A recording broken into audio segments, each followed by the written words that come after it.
Video பார்க்குற எல்லாருக்கும் வணக்கம் நண்பா. இது உங்கள் ரெஸ்லிங் கிங் தமிழ். நான் உங்கள் ரகுமான். இன்றைக்கி நம்ம சேனலில் இந்த வாரம் மண்டே நைட் ராவில் என்ன நடந்தது அப்படிங்கிறத பற்றி தான் ரிவ்யூவாக பார்க்க போகிறோம். அதுக்கு முன்னாடி சேனலுக்கு ஃபஸ்ட் டைம் வந்திருக்கோங்க, சப்ஸ்கிரைப் பண்ணி பெல் ஐக்கானை கிளிக் பண்ணி வச்சுக்கோங்க. தினமும் போடுற ரெஸ்லிங் செய்யலை தமிழ் மொழியில் தெரிஞ்சுக்கோங்க.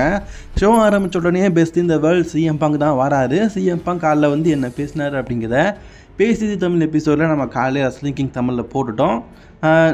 சின்னதாக பேசுவோமே. சிஎம் பாங்க் வந்து செத்ரோன்ஸுடைய நடை பாவனை, அவர் பேசு சிரிப்பு இதெல்லாம் பார்த்து கிண்டல் அடிக்கிறாரு. இதை பார்க்கறதுக்கு ரொம்ப கேவலமாக இருக்குது. அவன் என்னை பார்த்து தப்பு பண்ணியிருக்கிறேன்னு சொல்லியிருக்கிறான். நான் ஓப்பனாகவே சொல்கிறேன்ப்பா, நான் தப்பு பண்ணி தான் இந்த டபிள்யூபிள்யூ விட்டு போனேன். ஒத்துக்க. இந்த கூட்டத்தில் யாரெல்லாம் தப்பு பண்ணல கை தூக்குங்க பார்ப்போம். நான் தப்பு பண்ணியிருக்கேன், யாரெல்லாம் கை தூக்குங்க பார்ப்போம். தப்பு பண்ணவங்க அதிகம் தான், அதை ஒத்துக்கிறவங்க தான் பெரிய மனுஷன். நான் பெரிய மனுஷனே நான் ப்ரூவ் பண்ணிட்டேன். சார் கண்டிப்பாக நான் அவன் கூட மோதுவேன். நீ வந்து கிட்டத்தட்ட என் கூட பல நாட்களாக பழகிருக்கிற, பட் ஆனால் இப்போது நீ வெறுத்து நிற்கிறேன், நான் கூட சண்டை போட ரெடியாக இருக்கேன்னு சொல்லும்போது செத்ரோன்ஸ் அங்கே சிரிச்சுக்கிட்டே வராரு. செத்ரோன்ஸ் பார்த்தீங்கன்னா நிறைய பேசினார். பட் ஆனால் அதெல்லாம் பற்றி நம்ம பேசி தமிழ் எபிசோடில் ரெஸ்லிங் கிங் 2ல் போட்டுட்டோம். அதனால் இதில் சிம்பிளாக சொல்லிடுறேன். அவர் ஒரே ஒரு வார்த்தை சொல்லிட்டார். என்ன தெரியுமா? ஏன்டா சிஎம் பங்கு, இங்கே இருக்கிற ரசிகர்கள் பல பேர் வந்து ரெஸ்ல்மேனியா மெயின் ஈவெண்ட் மேட்சை பார்த்துருக்குறாங்க. ஒன்றால் ஒரு மேட்ச் விளையாட முடிஞ்சிருக்கா? அட்லீஸ்ட் ரெஸ்ல்மேனியாவில் மெயின் ஈவெண்ட் மேட்ச் ஆச்சு பார்க்க முடிஞ்சிருக்கிறா? நீ ரொம்ப கேவலமா அப்படின்னு சொல்லிட்டாரு. ஏன்னா செத்ரோன்ஸ் நிறைய டைம் மெயின் ஈவெண்ட் விளையாடிட்டார்ல, இவர் மெயின் ஈவெண்ட் விளையாடலை. அதை குத்தி காட்டி பேசியிருக்கிறாரு. டென்ஷன் ஆகுமா இல்லை? செம கடுப்பாகி செத்ரோன்ஸ் அட்டாக் பண்ணதுக்காக சிஎம் பங்கு வந்துட்டார். ஒரு மூலையில் செத்ரோன்ஸ் அடிச்சுக்க, ஒரு பக்கம் சிஎம் பங்கு அடிச்சுக்க, ஒரே கூட்டா போச்சு போங்க. ரெண்டு பேரும் ஒவ்வொருத்தரும் ஒவ்வொரு மூலையில் சண்டை போட்டுட்டு இருக்கிற ரெஃப்ரீஸ் தான் வந்து பார்த்திங்கன்னா தடுத்து நிறுத்துகிறாங்க. செத்ரோன்ஸ் பார்த்திங்கன்னா அப்படியே ஒரு மூலையில் போய் சரிப்பா இதுக்கெல்லாம் ரிலாக்ஸ், இதுக்கப்புறம் சண்டை போடாமான்னு சொல்லிட்டு குதிச்சு போய் சண்டை போடுறாரு. இவங்க ரெண்டு பேரும் வெறித்தனமாக சண்டை போடுறாங்க. அதுதான் இந்த இதுடைய ஹைலைட்ஸு. சரி, இவங்களுக்குள்ளே கண்டிப்பாக ஒரு மேட்சை கன்ஃபார்ம் பண்ணுவாங்க அப்படின்னு எதிர்பார்க்கலாம். அப்படி கன்ஃபார்ம் பண்ணும்போது அது எந்த டைமில் எந்த இடத்துல நடக்கும் அப்படிங்கிறதையும் அஃபிஷியலாக கன்ஃபார்ம் பண்ணுவாங்க. பேக் ஸ்டேஜில் ஃபின் பேலர் மற்றும் ஜட்ஜ்மெண்ட் எல்லாம் இருக்கும்போது ஃபின் பேலர் கேட்குறாரு அவங்க டீம்கிட்ட, ஏன் நீங்கள் வந்து சாட்டர்டே நைட் ஈவெண்ட்டில் நான் ஹெவி வெயிட் சாம்பியன்ஷிப்பாக மோதும்போது எனக்கு ஹெல்ப் பண்ணலை? நீங்கள் ஹெல்ப் பண்ணியிருந்தீங்களா நான் வந்து வின் பண்ணியிருப்போம்ல அப்படின்னு கேட்குறாரு. எப்பா நாங்கள் ஹெல்ப் பண்ணலாம் தான்ப்பா வந்தோம், ஆனால் நீ தான் வந்து இது ஏன் சிங்கிள் கெரியரு, நான் பார்த்துக்குவேன், நானே வின் பண்ணிக்குவேன் அப்படின்னு நீ தானப்பா சொன்னேன். அதனால தான் நாங்கள் யாருமே வரல, இல்லட்டா உனக்கு ஹெல்ப் பண்ண வராமல் இருப்போமா அப்படின்னு சொல்கிறாங்க. அடா போங்கடான்னு சொல்லிட்டாரு. இதில் ஒரு முக்கியமான விஷயம் கவனிச்சிங்களா? நம்ம live Morgan, rectal Rodriguez, Dominic இவங்க 3 பேரும் தனியாக ஒரு டிஷர்ட்டு, தனியாக அவங்களுக்குன்னு சொல்லிட்டு ஒரு இது தனியாக இருக்கிறாங்க.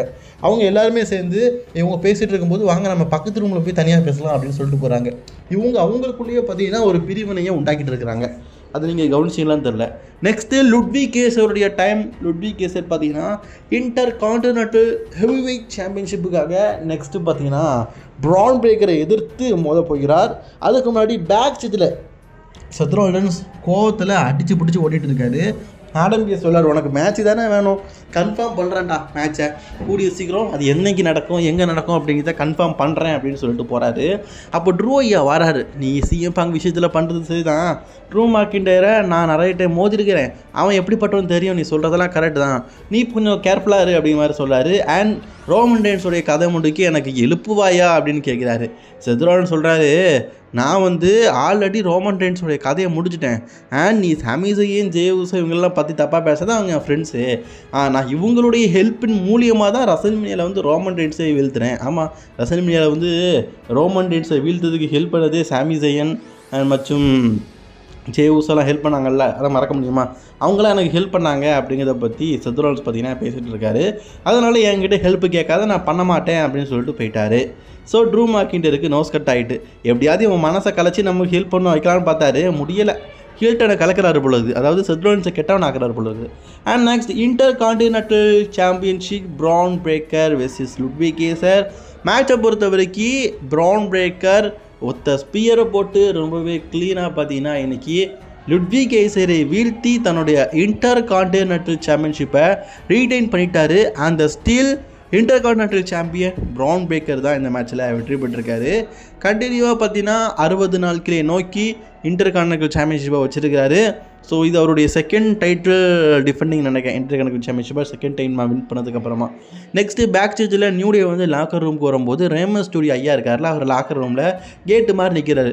எங்களை விடுப்பா நாங்கள் லாக்கர் ரூமுக்கு போகலான்னு சொல்லும்போது, நான் பாருங்கள் நீங்கள் வந்து பண்ண விஷயம் எதுவுமே யாருக்கு பிடிக்கல, ஆனால் லாக்கர் ரூமில் லீடர் நான், அதாவது ரேமஸ் ஸ்டூடியோ சொல்ல லாக்கர் ரூமோட லீடர் நான், அதனால் அவங்கள நான் அலோவ் பண்ணல அப்படின்னு சொல்கிறாரு. என்னப்பா 20 வருஷமாக இந்த கம்பெனியில் நாங்கள் ஒர்க் பண்ணுறோம், 20 வருஷமாக உனக்கும் எனக்கும் பழக்கம் உண்டு, என்ன இந்த லாக்கர் ரூமில் ஏற்ற மாட்டேன்னு கேட்கும்போது ஏற்ற முடியாது, ஏன்னா எல்லாருமே ஓட் பண்ணிட்டாங்க நீங்கள் வந்து இங்கே வரக்கூடாதுன்னு. எனக்கு ஆசை தான், பட் ஆனால் நீங்கள் வரக்கூடாதுன்னு மற்றவங்க ஓட் பண்ணியிருக்கிறதுனால லாக்கர் ரூமில் உங்களை ஏற்றுக்க மாட்டோம் அப்படின்னு சொல்லிட்டு நியூ டேவை வெளியே போங்கடா அயோக்கிய ராஸ்கோல்கலாம் அப்படின்னு சிம்பாலிட்டிக்காக நம்ம ரேமஸ் ஸ்டூடியோ சொல்கிறாரு.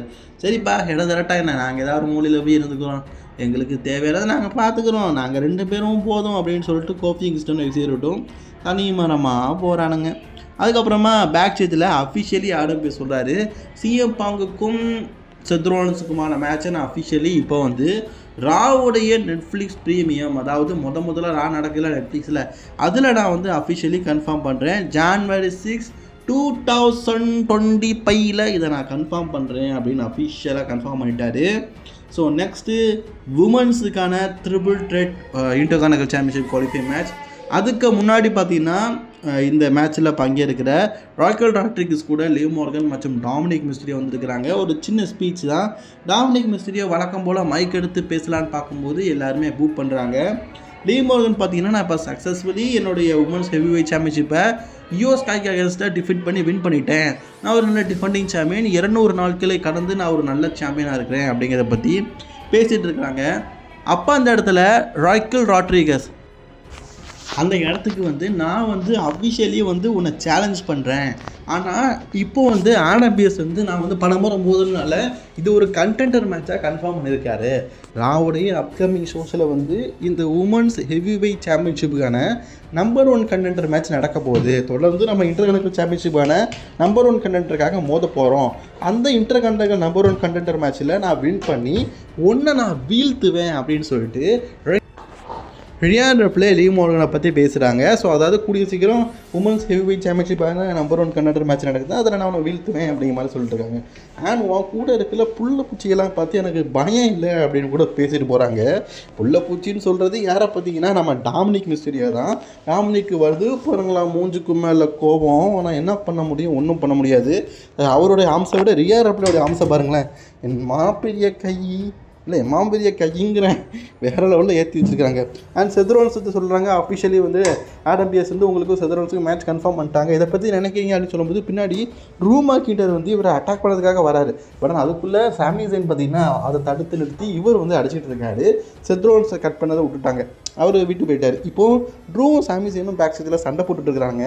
அதான் சாட்டர்டே நைட் மைண்ட் வச்சு முடிச்சாச்சப்பா, இன்னும் எத்தனை வருஷம் தான் சாமி ஜெயினுக்கும் ட்ரூக்கும் வைப்பீங்கன்னு தெரில. வச்சு எங்களுக்கே போர் அடிக்குது, மீண்டும் மறுக்கா சண்டையா, ஐயோ முடியலை ஆத்தா முடியலாட்டா ஆத்தா, என்னாலையும் முடியலை, ரசிகர்களாலும் முடியலை, எத்தனை தடவை தான் பார்க்க. சரி நெக்ஸ்ட்டு நம்ம இந்த உமன்ஸுக்கான ட்ரிபிள் த்ரெட் இன்டர்கனெக்டல் சாம்பியன்ஷிப்புக்கான கண்டெண்டர் மேட்சை பற்றி பார்ப்போம். ராய்க்கல் ராட்ரிகஸ், கட்டானா சேஞ்ச் அண்ட் ஸ்டோக்கி ஸ்டாக். அதுக்கு முன்னாடி பேக் ஸ்டேஜில் இன்னொரு செக்மெண்ட் நடந்திருக்குது, அதையும் காட்டியிருக்கிறாங்க. அதாவது மிஸ்ஸு கூட எல்லோரும் பேசிகிட்டு இருக்காங்க. மிஸ்ஸு என்ன சொல்லார்னா, ஃபைனல் டெஸ்ட்மெண்ட்டை உங்கள் கூட சேர்ந்து நான் வீழ்த்திட்டேன், இதனால் நான் இப்போ வந்து இந்த இடத்த விட்டு போகிறேன், உங்களை விட்டு போகிறேன் அப்படிங்கிற மாதிரி சொல்கிறாரு. அப்போ கேஜன் கிராஸ் வந்து என்னப்பா பிரச்சனை கேட்கும்போது இவன் நம்மளை விட்டு போகிறானா அப்படின்னு சொல்கிறாரு. எங்களை விட்டு போப்பா பிரச்சனை இல்லை, அதுக்கு முன்னாடி நீ வந்து பழைய கணக்கு ஒன்று தீர்க்க வேண்டியது இருக்குது, ஒயிட் சிக்ஸில் ஒருத்தர் கூட மோத வேண்டியது இருக்குதுன்னு சொல்கிறாரு. யார் கூடப்பா மோதணும் அப்படின்னு கேட்கும்போது டெக்ஸ்டர் லூமிஸ் கூட அப்படிங்கிற மாதிரி சொல்கிறாரு. ஏன்னா டெக்ஸ்டர் லூமிஸ் கூட சேர்ந்து மீந்து டெக்ஸ்டர் லூமிஸ் வரை கடத்தெல்லாம் செஞ்சுருப்பார்ல, ஸோ அந்த பழைய கணக்கெல்லாம் இருக்கிற அந்த பழைய கணக்கை தீர்க்க நீ அவங்க கூட மோதணும் அப்படிங்கிற மாதிரி சொல்கிறாரு. மிஸ்ஸும் பார்த்தீங்கன்னா இல்லை அவன் எனக்கு கரைச்சிட்டு போயிடுவான் அப்படிங்கிற மாதிரிலாம் சொல்கிறாரு. இல்லைப்பா நீ மிந்தி மாதிரி ஆளா, நீ எவ்வளோ பெரிய ஆள், 2 time WWD world champion, 2 time grand slam champion, WWD நீ எவ்வளோ சாதனைகள் பண்ணியிருக்கிற, நீ ஒன்றைத்தானே நீ தாழ்மைப்படுத்தக்கூடாது, நீ அவ்வளோ பெரிய ஆளுங்கிறேன் அப்படின்னு சொல்லிட்டு ஏற்றி விட்டாரு. சரி நான் நெக்ஸ்ட் வீக் வந்து டெக்ஸ்டைல் லிம்ஸ் கூட மோதிக்கிறேன் அப்படின்னு சொல்லிட்டு மிஸ்ஸும் பார்த்தீங்கன்னா அக்செப்ட் பண்ணிட்டாரு. போனதுக்கப்புறமா டீம் மெம்பர்ஸ்லாம் பேசுகிறாங்க, மிஸ்ஸு வந்து டெக்ஸ்டைல் லிம்ஸை வீழ்த்திடுவான், எவன் வீழ்த்துவான்? இவனா? இவன்லாம் வீழ்த்திட மாட்டான். நம்ம டீமை விட்டு போகலான்னு சொன்னோம்ல, அதான் கோத்து விட்டேன் அப்படிங்கிற மாதிரி கேரியன் கிராஸ் சொல்கிறாரு. அடப்பாவி கேரியன் கிராஸு, இந்த வேலையெல்லாம் நீ பார்ப்பிய? சரி, triple threat for the women's intercontinental சாம்பியன்ஷிப்பில் ஸ்ட்ரோகி ஸ்டாக் தான் பார்த்தீங்கன்னா வின் பண்ணியிருக்கிறாங்க. இந்த மேட்ச்சில் நான் வந்து ரக்கில் ராக்கிஸ்ட் வின் பண்ணுவாங்கன்னு பார்த்தேன். பட் ஆனால் ஸ்ட்ரோகி ஸ்டாக் வந்து வின் பண்ணிட்டாங்க சக்ஸஸ்ஃபுல்லி. ஸோ உமன்ஸ்க்கான இன்டர் கனகல் சாம்பியன்ஷிப்பான டோர்னமெண்ட் தொடர்ந்து நடந்துக்கிட்டே இருக்குது. இன்னும் ஒரு மேட்ச் நடக்கணும், நெக்ஸ்ட் வீக் நடக்கும்னு நினைக்கிறேன். அதில் யார் வெற்றி பெறாங்களோ அதுக்கப்புறமா செமிஃபைனலுக்கு போயிடுவாங்க. ஸோ அதெல்லாம் என்ன நடக்குது அப்படிங்கிறத கொஞ்சம் வெயிட் பண்ணி பார்க்கலாம். பேக் ஸ்டேஜில் R-Truth அண்ட் ஆல்ஃபா அகாடமி பேசிகிட்டு இருக்கும்போது அந்த இடத்துல நம்ம பீட்டன் வராரு. பீட்டன் வந்து எல்லாருக்கிட்டையும் என் பேர் பூச்சுன்னு சொல்லிக்கிட்டு இருக்கேன், உன் வாயை உடைக்க போகிறேன், இவனை வார்ன் பண்ணி வைங்க அப்படின்னு சொல்லிட்டு போகிறாரு. அப்போ கூட சரி பூட்ஸ், இதுக்கப்புறமா அவனை பீட்டன் நான் கூப்பிட மாட்டேன் அப்படின்னு சொல்லிட்டு போட்டிருக்காரு. அதாவது அவர் சொன்னது என்ன பீட்டன் கூப்பிட்டு பூச்சுன்னு கூப்பிடாதுன்னு அவர் மாற்றி பேசுகிறாரு. சரி இப்போ பூட்ஸு, நான் அவனை பீட்டன்னு கூப்பிட மாட்டேன்னு சொல்லிட்டு போகிறாரு. அப்போ அந்த இடத்துல பார்த்தீங்கன்னா ஓட்டிஸ் தான் தடுத்து நிறுத்துறாரு. விடுப்பா நான் பார்த்துக்கிறேன்னு, பார்த்து வைங்க உங்கள் பையனை அப்படின்னு சொல்லிட்டு பார்த்து போகிறாரு. ஸோ அதே மாதிரி இவங்க போயிட்டாங்க. அப்போ அந்த இடத்துக்கு ஜாட் கேபிள் பார்த்தீங்கன்னா வராரு. ஜாட் கேபிள் வந்து ஓட்டிஸை பார்த்து, நீங்கள் வந்து என் அகாடமியை பாழாக்கிட்டீங்க. சரி, நான் அந்த டீமை விட்டு புரிஞ்சு நான் புதுசாக ஒரு டீம் உருவாக்கிட்டேன், இருந்தாலும் நீங்கள் நல்லா இருப்பீங்கன்னு நினச்சேன், ஆனால் நீங்கள் இப்போவும் நாசமாக தான் போயிட்டுருக்கீங்க. சரி, நான் உங்களை பழி வாங்க போகிறேன். நெக்ஸ்ட் வீக் வந்து உங்கள் டீமில் இருக்கிற ஒவ்வொருத்தரையும் நான் சாவடிக்க போகிறேன். ஃபஸ்ட்டு அக்கீரா உன் கூட தான் நெக்ஸ்ட் வீக் வந்து மோத போகிறேன், அடுத்து ஒவ்வொருத்தர் கூடயா மோதி ஒவ்வொருத்தரையும் சாவடிக்க போகிறேன் அப்படிங்கிற மாதிரி பேசிகிட்டு இருக்காரு. ஸோ நெக்ஸ்ட் வீக் வந்து ஜாக் கேபிளுக்கும் அக்கீரா தோசாவுக்கும் ஒரு மேட்ச் இருக்க போல இருக்குது. அதுவும் இந்த நேரத்தில் கன்ஃபார்ம் ஆகிருக்குது. அண்ட் அதே நேரத்தில் திடீர்னு ஒரு லோகோங்க, அது என்ன லோகோன்னு தெரில, பென்டகனாக இருப்பாரோ. ஸோ அந்த லோகோ வந்து திடீர்னு டிஸ்பிளேயில் ஷோ ஆகுது. ஸோ அந்த லோகோ வந்து எனக்கு தெரிஞ்சு பென்டகனாக இருக்க வாய்ப்பு இருக்குன்னு நினைக்கிறேன். அவர் தான் டபிள்யூ ரிட்டர்ன் ஆக போகிறாரு. அவரோட லோகோ மாதிரி தான் இருக்குது. இந்த லோகோவை இன்றைக்கி நாளை காட்டியிருக்கிறாங்க. இவங்களோட ரிட்டர்ன்ஸை வந்து குடிக்கிறாங்க போல இருக்குது. கிட்டத்தட்ட நம்ம மெயின் ஈவெண்ட்டுக்கு வந்துட்டோம். மெயின் ஈவெண்ட்டில் தான் பார்த்தீங்கன்னா நம்மளுடைய டாக் டீம் சாம்பியன்ஷிப் மேட்ச் நடக்க போகுது. அண்ட் கோஃபி கிங்ஸ்டன் எக்ஸைட் விட்டு பேசிகிட்டு இருக்கிறாங்க தான் டீம், அதாவது என்னை லாக்கர் ரூமில் விட்டு வெளியேற்றினதை பற்றி. அப்போ அந்த இடத்துல திடீர்னு பார்த்தீங்கன்னா நம்ம ஃபியூரல் கலெக்ஷன் டீம் இருக்கிறாங்கல்ல, அவங்க வந்து கேரிசைனுடைய கையை உடச்சிக்கிறாங்க. நெக்ஸ்ட் வீக் வந்து கேரிசைன் வந்து இன்டர் கனகல் சாம்பியன்ஷிப்பாக மோத போகிறாங்க, உமன்ஸ் இன்டர் கனகல் சாம்பியன்ஷிப்புக்காக. அதில் அவங்க மோதக்கூடாது, வின் பண்ணக்கூடாதுன்னு சொல்லிட்டு அவங்க கையை உடச்சிட்டாங்க. ஸோ இதனால் நெக்ஸ்ட் வீக் அவங்க பங்கேற்க முடியாது போல இருக்குது. சரி, நம்ம மெயின் ஈவெண்ட் டைமுக்கு வந்துட்டோம். மெயின் ஈவெண்ட் ஜட்ஜ்மெண்ட் டேயில் இருக்கிற ஃபின் பேலர் மற்றும் ஜேடி மேக்ஜானோ வெர்சஸ் வால் ரைடர்ஸ்குள்ள intercontinental WWE world tag team championship. இன்றைக்கி ராவில் 2 டைட்டில் டிஃபரெண்டாக இருக்குது பார்த்தீங்களா? பரவாயில்லப்பா, ஒரே நாளில் 2 டைட்டில்லாம் டிஃபரெண்டாக இருக்க ராவில், பெரிய விஷயந்தான். சரி, இந்த மேட்சை பொறுத்த வரைக்கும் நல்லா தான் கொண்டு போகிறாங்க. இந்த மேட்சோட இடைப்பட்ட நேரத்தில் ஜேடி மெக்டனாலும் சரி ஃபின் பேலரும் சரி ரொம்பவே க்ளீனாக இவங்களை வீழ்த்த முடியலை. பிகாஸ் இந்த மேட்சோட இடையில ஜட்ஜ்மெண்ட் டேஸ் வரக்கூடாது, ஜட்ஜ்மெண்ட் டேஸை லாக் பண்ணிக்கிறாங்க. அதாவது இதில் பங்கேற்கிற ஜேடி மெக்டோனோ மற்றும் ஃபின் பேலர் தவிர்த்து மற்ற யாரும் பங்கேற்கக்கூடாது அப்படின்னு ரூல்ஸ். அதனால் இவங்க 2 பேரும் திணறாங்க. ஒரு கட்டத்தில் சேர் எடுத்து அட்டாக் பண்ணி டிஸ்குவாலிஃபைல முடிக்கலாம் அப்படின்னு ட்ரை பண்ணும்போது அந்த இடத்துக்கு வந்துட்டாரு நம்ம டேமியன் பீஸு. சேரை வச்சு அடிச்சிட்டோன்னு சொல்லிட்டு அவர் மூஞ்சிலே ஒரு போட்டுட்டு அவர் எஸ்கேப் ஆகிட்டார்.